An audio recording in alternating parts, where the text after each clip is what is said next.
Hola, ¿qué tal? Bienvenidos a Poder Judicial Conecta, que se transmite a través del portal de Regeneración y de las redes sociales del Tribunal Superior de Justicia del Estado. En Facebook nos encuentran como Tribunal Superior de Justicia de Oaxaca y en Twitter como @TSJ Oaxaca. El día de hoy nos acompaña el magistrado Narciso Abel Alvarado Vázquez, que es el presidente de la Comisión de Reforma Laboral, quien está aquí para explicarnos cuáles son los retos y los avances que ha tenido la comisión que él preside. Magistrado, muy buenas tardes. Buenas tardes. ¿Cómo está? Con el gusto de saludarlos. Muy bien, qué bueno. Magistrado, pues entremos de lleno. ¿Podría explicarnos de qué trata esta reforma laboral? Con gusto. La reforma laboral fue publicada el día 1 de mayo del 2019, en la cual entraron en su fase primera 8 estados. Oaxaca está considerado para iniciar actividades el día 1 de octubre de este año. Una primera diferencia que yo marcaría sería que esta reforma, aparte de que es una situación de carácter novedosa, considera 3 ejes fundamentales. Uno de estos 3 ejes, sin duda, lo constituye la democracia sindical. Esta democracia sindical, ¿en qué consiste? Consiste en la libre espontaneidad del trabajador, primero, de pertenecer o no pertenecer al sindicato. Es decir, en caso de que así lo decida, su voto tendrá que ser directo, libre y secreto. ¿Qué implica el no pertenecer? El no pertenecer implica justamente de que el patrón no podrá bajo ninguna circunstancia hacer los descuentos de carácter sindical. Recordemos que anteriormente el hecho de incorporarse a una empresa como trabajador, pues ni siquiera era sujeto de que le preguntara si quería pertenecer o no al sindicato, era en automático, ¿no? Es decir, le gustara o no le gustara. Esa es una primera diferencia que yo marcaría y que evidentemente abona al hecho de que esa democracia sindical se vea plenamente fortalecida, ¿no? Un respeto a la voluntad del trabajador. Un segundo aspecto, un segundo eje, lo llamaría, es el asunto de la conciliación. ¿Sí? ¿En qué consiste este eje? Consiste en que antes de pasar a la parte judicial, antes de judicializar el asunto, necesariamente el trabajador tendrá que pasar por esa fase de conciliación. De ahí la importancia de que nosotros estamos previendo como Poder Judicial el hecho de que en los juzgados laborales esté también integrada la parte del conciliador, para efecto de darle todas las facilidades al trabajador, que de manera también libre, espontánea, él pueda conciliar, desde luego, con la parte patronal. En la parte estadística es importante destacar que casi o más, un poquito más del 50% de los asuntos de carácter laboral se resuelven en esta fase conciliatoria. ¿Por qué? Yo creo que la respuesta es un tanto cuanto, digamos,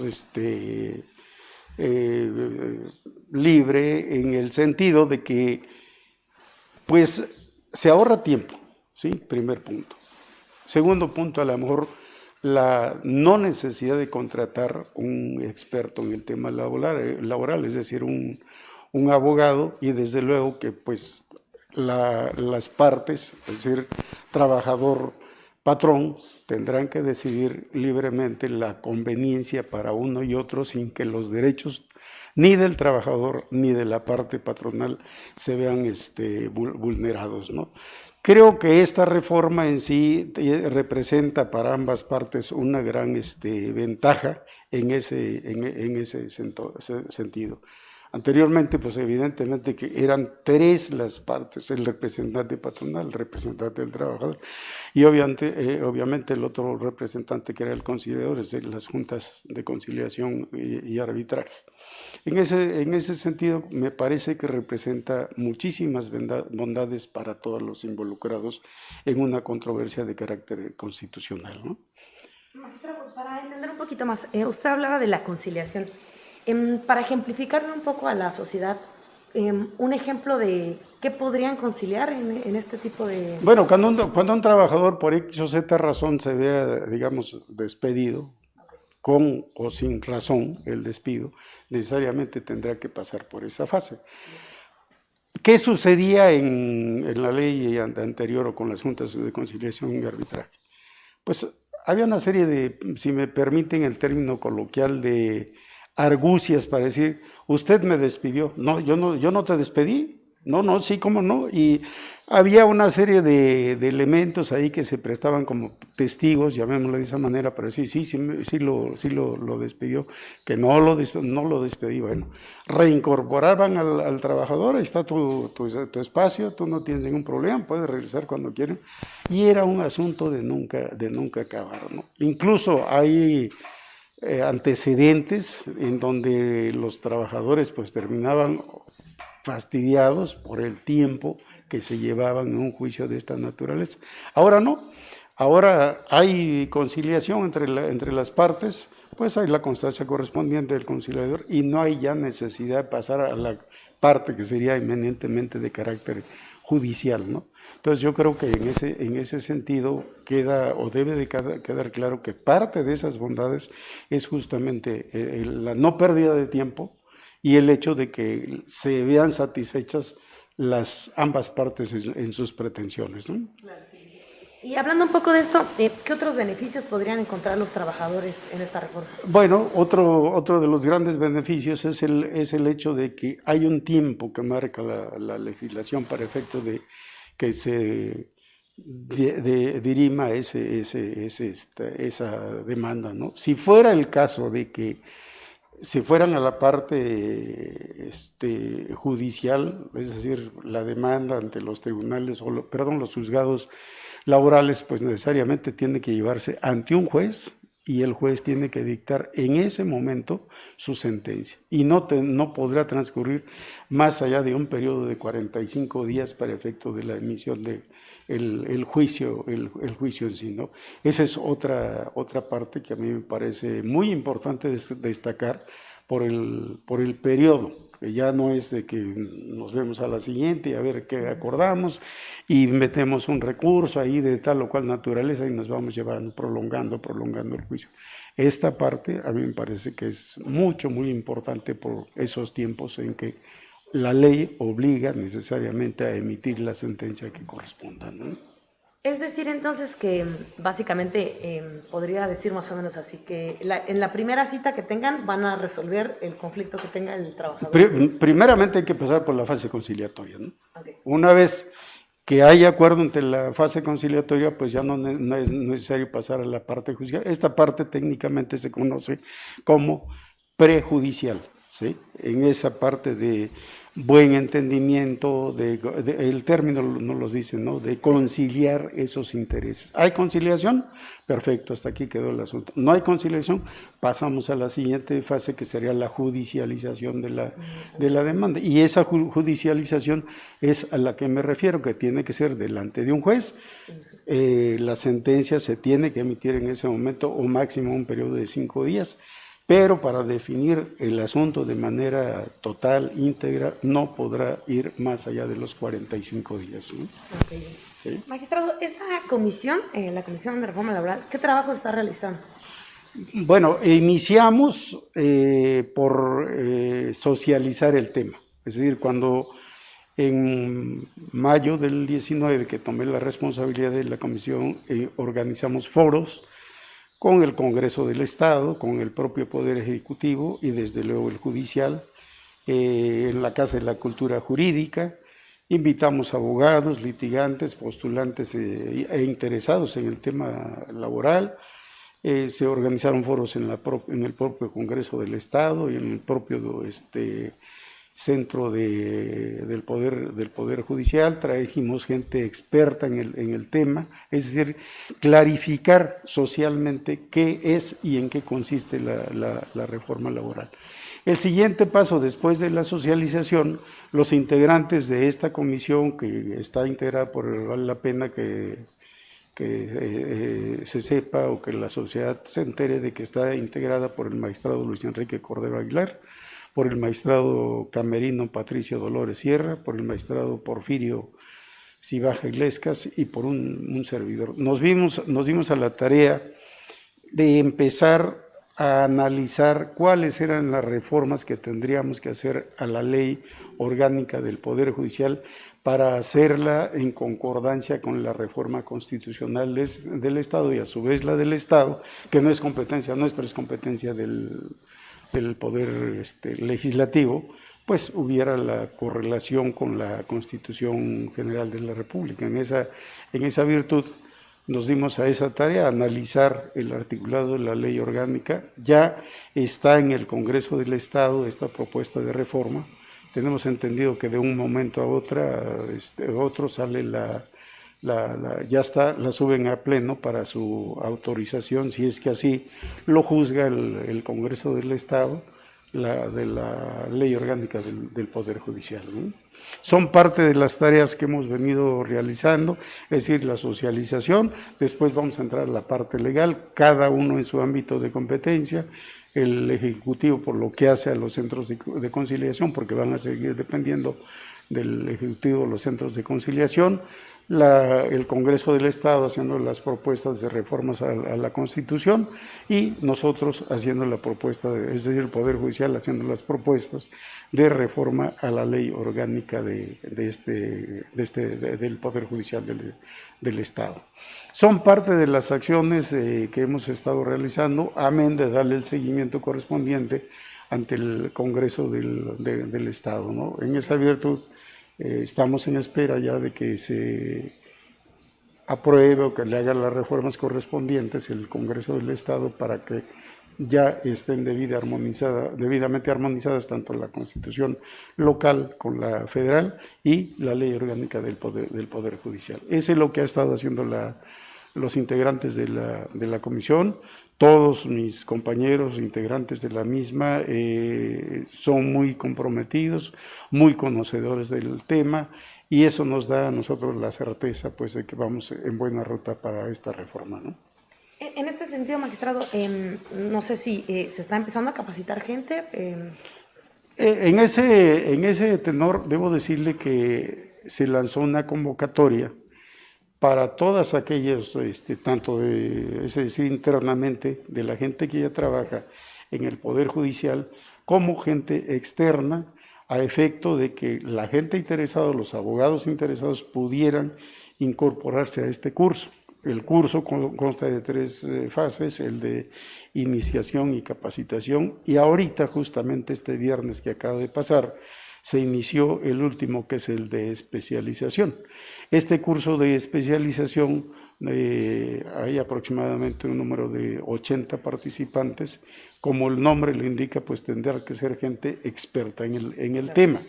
¿Por qué tiene que ser gente experta en el tema? Por la sencilla razón de que la responsabilidad que tiene el Poder Judicial es justamente de que las cosas se hagan de una manera transparente y con gente especializada en el tema. Me parece que es uno de los grandes retos que tiene el Poder Judicial, de contar con este tipo de personal debidamente capacitado, con los juzgados que se van a integrar, ¿no? Sí. Que próximamente, pues ya estamos hablando de 8 meses en que estos juzgados ya deben estar funcionando, y subrayo mucho el hecho de que debe ser con personal altamente capacitado, ¿no? Sí. ¿De qué forma protege esta reforma a los trabajadores? Bueno, la protección que tienen, si me permite un ejemplo, por ejemplo, las juntas de conciliación y arbitraje no desaparecen, ¿sí? Las juntas tendrán que poner todos los expedientes que tengan en cero, ¿no? Sí. Y a partir del mes de octubre, pues iniciamos el Poder Judicial en cero, ¿no? En cero también, con gente capacitada, con gente especializada en el tema, de tal suerte que el trabajador que actualmente presta sus servicios en la Junta de Conciliación y Arbitraje, pues como todos sabemos, hay gente personal de confianza y personal de base, pero esta situación escapa a nosotros porque será responsabilidad del Ejecutivo, seguramente si es gente sindicalizada, por reubicarla a efecto de que sus derechos no se vean vulnerados, y pues seguramente la misma suerte correrá el personal de confianza. Es decir, de esa manera a mí me parece que quedan debidamente garantizados, tutelados los derechos como trabajadores, ¿no? ¿Le da más armas esta reforma al patrón? No, yo no lo veo de esa manera, ¿no?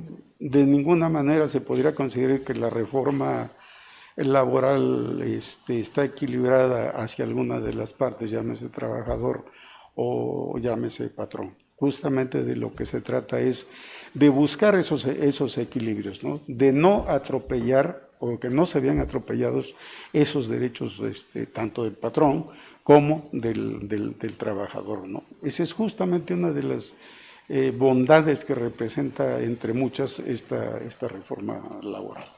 ¿Sí? Sí, considero que es muy complejo que ahorita podamos como explicar así a fondo, pero ¿cómo evitar entonces eso? O sea, que el patrón a lo mejor, o sea, no, a lo mejor en la conciliación, ¿no? ¿De qué manera se va a lograr que el patrón no quiera llevarse la razón o que el empleado esté abusando un poco de decir mis derechos, ¿no?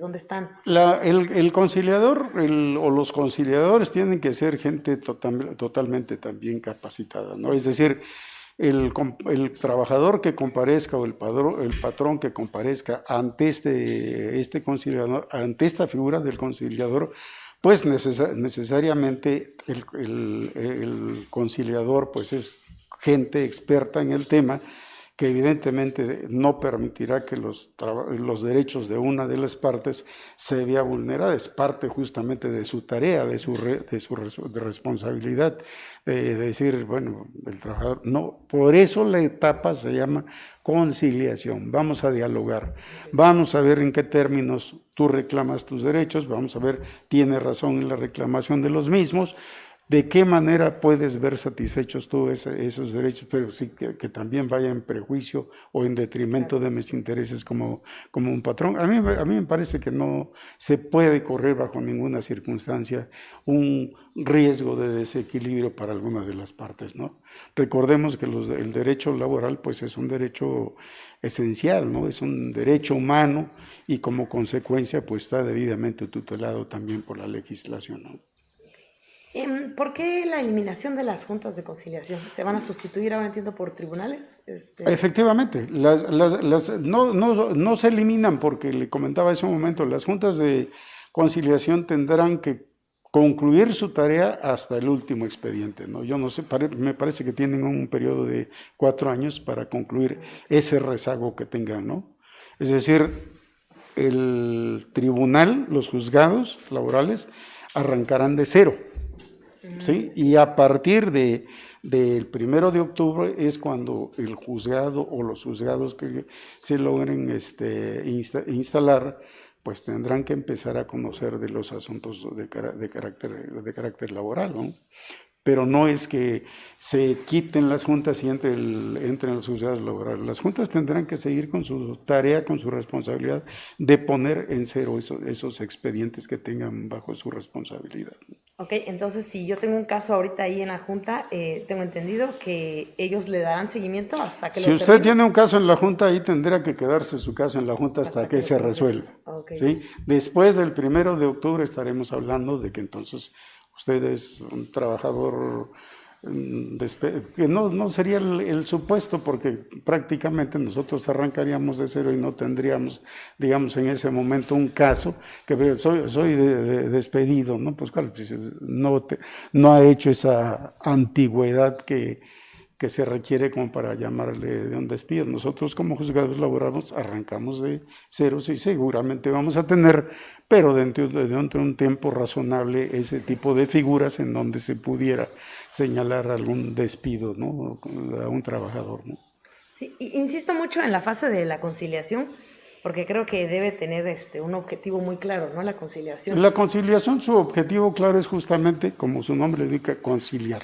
Es decir, comparezco, patrón, trabajador, ante el conciliador, cuáles son mis pretensiones como trabajador, las tengo que ver satisfechas por parte del patrón y viceversa, ¿no? ¿Cómo buscamos esos equilibrios? Sin que mis derechos como trabajador se vean vulnerados, pero tampoco que yo abuse del patrón para tratar de sacar, perdón por el término, el mejor provecho a mis intereses sin que haya una razón de fondo para que así se responda a los mismos, ¿no? Sí, sí, sí. Sí, la intención es no llegar hasta el proceso de judicialización. De judicialización, sí. Sí, entonces, por eso se le llama, se le conoce como fase prejudicial.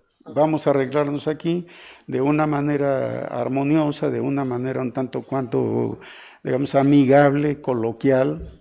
Tú reclamas derechos, a ver, dime cuáles son esos derechos que reclamas, en qué tienes razón, en qué no tienes razón, y hablemos de esa negociación es decir, que las partes se vean satisfechos uno y otro en sus intereses. Pero mencionaba algo muy importante hace un rato, no se presta al hecho de que haya ese desequilibrio o que alguien trate de sacar más y mejor provecho de una situación de esta naturaleza. Es justamente de lo que se trata, de buscar esos equilibrios. Antes de llegar a una fase judicial en donde ya estamos hablando de otra parte ya judicializada, ya nos vemos en el terreno de la legalidad y ahí en la parte legal pues tenemos que ajustarnos a lo que nos indica la norma. Tú tienes derecho a esto, aquí está. No tienes derecho, pues no tengo por qué concederte. Haciendo mucho hincapié en los tiempos, que a mí me parece que son muy, muy, muy importantes, fundamentales para la solución de esa problemática que llegara a presentarse, ¿no? ¿Considera, magistrado, que el despido injustificado es uno de los derechos que más se vulnera en el trabajador? A ver si me puedes ver. Uno de los despidos justificados, ¿sí? Si se presenta, si yo la despido justificadamente, pues claro, no, sí. Con justificación. Hablemos simplemente de un despido, ¿no? Sí. De un despido. Ponía de ejemplo hace un momento el hecho de que se daban situaciones de esta naturaleza y seguramente todavía, pues recordemos que Oaxaca entra hasta octubre, probablemente se presenten casos de esta índole en donde el trabajador diga, pues me despidieron injustificadamente. ¿Cuál es a lo que tú le llamas un despido injustificado? Si es un trabajador responsable, cumple con sus deberes como trabajador, llega a su hora, es decir, tiene un rendimiento.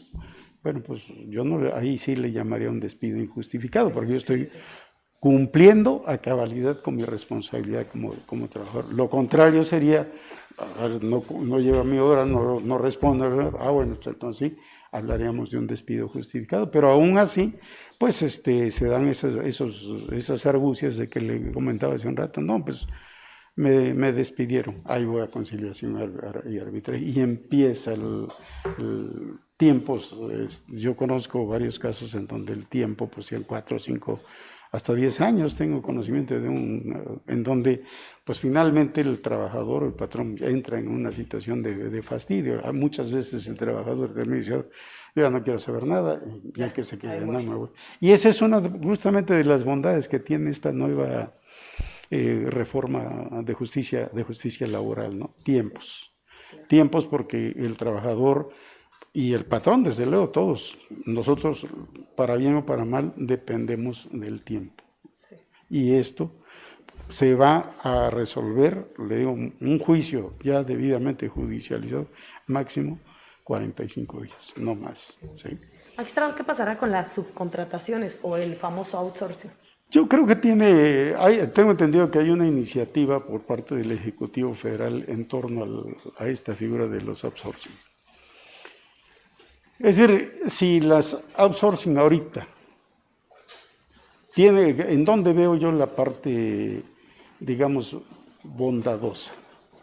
Para que se pueda contratar a alguna gente o subcontratar, mejor dicho, una persona bajo esa figura, nos hemos encontrado en el caso en la realidad que muchas veces el trabajador ya no me sirve como trabajador. Y normalmente si ponemos un poquito de atención en estas figuras, donde se da casi al finalizar el año. ¿Para qué? Pues por todo lo que implica los pagos de aguinaldo, prestaciones, ¿no? Todos estos asuntos es donde más se registra. Pero ¿qué pasaría si esas absorciones cumplen cabalmente con esa obligación que nos marca la legislación laboral?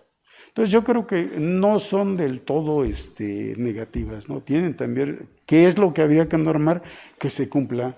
¿Para qué? Para que el trabajador no quede en un estado de indefensión en un momento determinado y se vean la necesidad, porque nos hemos encontrado también en el campo de la realidad en donde, no, yo conmigo no tienes ninguna relación de carácter laboral, ve y reclámale a la gente que a mí tú llegaste aquí porque pues, te enviaron, ¿no? Aquí a trabajar, pero conmigo una relación de carácter laboral no la tienes, ve y reclámale aquí. Pues entonces ahí yo creo que sí, se está vulnerando flagrantemente el derecho de un trabajador. Pero vuelvo a poner el ejemplo, ¿qué ocurriría si de alguna manera se norma esa parte y la outsourcing que sea se cumple con esta otra responsabilidad, con esta responsabilidad que nos marca la legislación laboral? Creo que no hablaríamos de una situación tan negativa, para no utilizar otro termo. Otro lado, que para poder contratar bajo esta figura, pues se requiere también reunir determinados requisitos, que la gente tenga una especialidad, pero que no la haya aquí, ¿no? ¿Sí? Si la hay, yo no vería si la hay aquí, yo no vería la razón de que incluso de que se importara ese tipo de personas. Hay servicios que no los hay, o gente, mejor dicho, especializada en el tema que requiere la empresa o que requiere el despacho. Hay casos, o se dan casos en donde no se cuenta con ese personal. En ese supuesto sí tendríamos todas las facultades de decir, bueno, pues no lo tenemos, así que vamos a ver de dónde lo traemos, pero es necesario para el desempeño, el desarrollo de la empresa. Pero si existe aquí, no había ninguna razón. Entonces, mi comentario al respecto sería en ese sentido, que se debe de normar a efecto de que no se vulnere el derecho del trabajador, ¿no? Sí, magistrado, sí, pues es un tema muy amplio y se nos está acabando el tiempo, pero por último, ¿cuáles son los retos que tienen ustedes? Bueno, el reto del Poder Judicial, sin duda alguna, primero es responder a la confianza de la ciudadanía en general. ¿Cómo vamos a responder a esa confianza de la ciudadanía teniendo el personal capacitado? Actuando con transparencia, ¿sí? La mejor respuesta que yo le podría dar en este momento es que Escuela Judicial se ha venido preocupando por venir preparando de veras concienzudamente a este personal, con maestros, con instructores debidamente capacitados en el tema, justamente para no correr el riesgo de que algún juez, algún secretario, actuario, etcétera, etcétera, no cuente con esa figura. Pero no basta nada más con que nosotros, es decir, con que Escuela Judicial del Poder Judicial esté capacitando. Se tiene que lanzar una convocatoria por parte del Consejo de la Judicatura. Es decir, me pongo de ejemplo, yo estoy tomando el curso de especialización, ya pasé 2 fases, el de iniciación, el de capacitación, y ahora estoy en el de especialización. Aún así, el Consejo de la Judicatura tiene que lanzar una convocatoria. ¿Para qué? Para que yo pueda optar por ser trabajador específicamente de un juzgado laboral. Y dependiendo de mis habilidades, dependiendo de mis conocimientos, podré tener la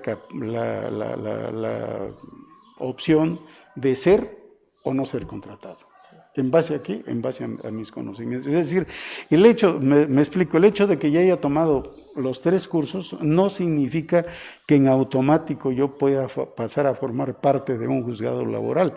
Tengo que acreditar un conocimiento real con ejemplos claros ante un jurado que va a determinar si soy apto o no para el puesto por el que estoy concursando.